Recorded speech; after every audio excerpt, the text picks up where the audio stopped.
September 7 and September 9. Ayan mga idol, so sa video na to, isi-share ko lang no, para doon sa mga nagtatanong no, kung kailan ba talaga yung exact date ng employer interview ng Silver Skill doon sa employer. So may exact date na po mga idol no, yung sinabi natin nung nakaraan sa video natin na first week of September. So ngayon mga idol, meron na pong date no. Ito po ay 2 days, September 7 and September 9. Ayan. So ibig sabihin mga idol, Thursday po no, tsaka Saturday. Yung time nito mga idol, hindi ko ma-assure sa inyo, pero dalawang beses sila nag-i-interview no. Ini-skip nila yan ng morning tsaka afternoon.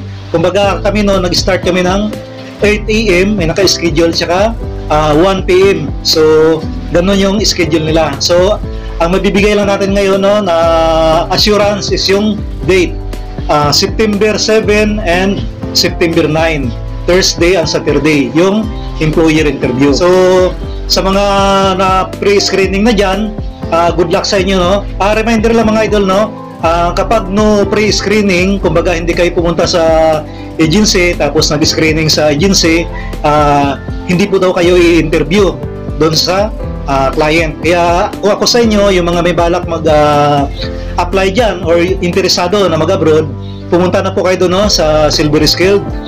Pwede pa kayo humabol no, ng Monday to Wednesday.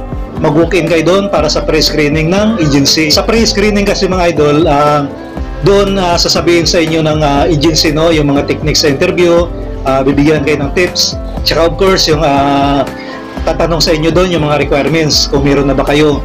So para pagdating nyo sa araw ng interview, madadala nyo na or ma-process yun na. Ayan. Kaya kailangan po yung pre-screening. So pag no pre-screening daw po, no interview. Kaya sa Monday hanggang Wednesday, pwede pa kayo pumunta, no? Pwede pa kayo humabol.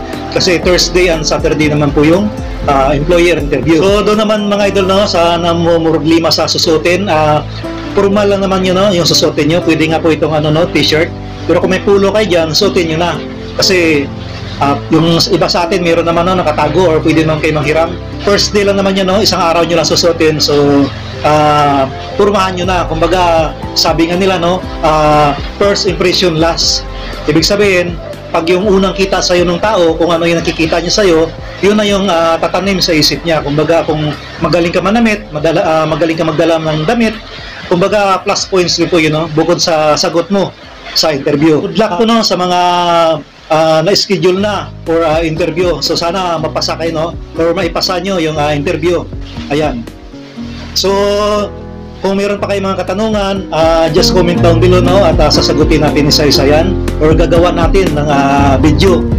Pasensya na no doon sa mga nag-direct comment, yung iba hindi ko nasasagot kasi napakadami na pong comment, at yung iba naman po doon kasi paulit-ulit yung or same po yung mga tanong, kaya ginagawa na lang po natin ng video. Ayun mga idol no, good luck sa interview sa September 7 and September 9.